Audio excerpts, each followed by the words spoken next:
मोठं गिफ्ट द्या. काय नाही, ते स्वतःच मोठी गिफ्ट आहे. खुश रहा बाबा.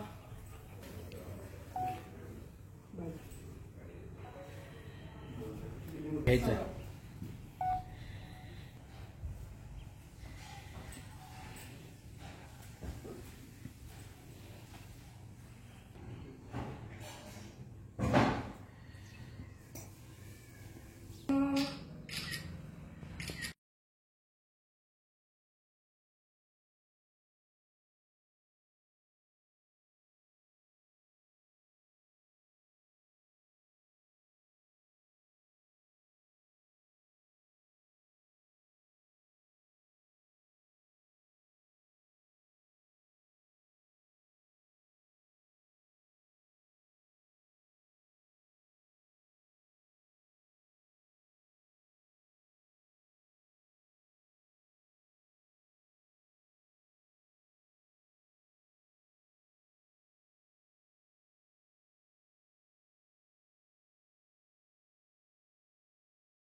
लक्ष आपल्या मतदारसंघाकडे लागलेलं आहे. मी मतदारांना एवढंच आवाहन करेन की मतदान हे अतिशय महत्त्वाचं आहे.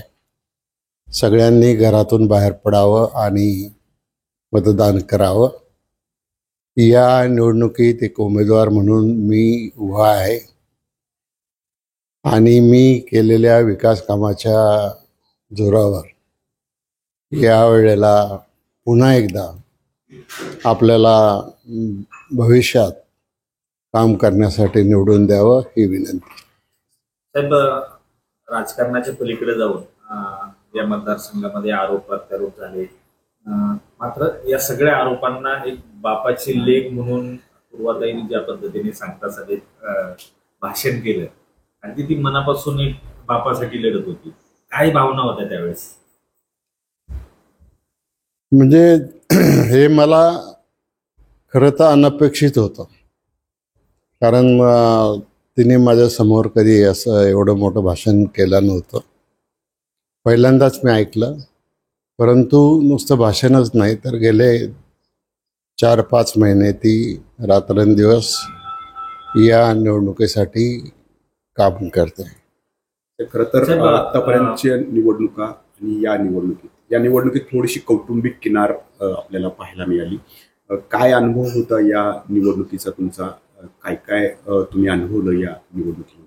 मी या निवडणुकीत सगळेच कार्यकर्ते, सगळेच मतदार यांनी जो अभूतपूर्व प्रतिसाद दिला त्याचा एक आनंद मनामध्ये आहे आणि निश्चित प्रकारे मी या निवडणुकीमध्ये विजयी होईल.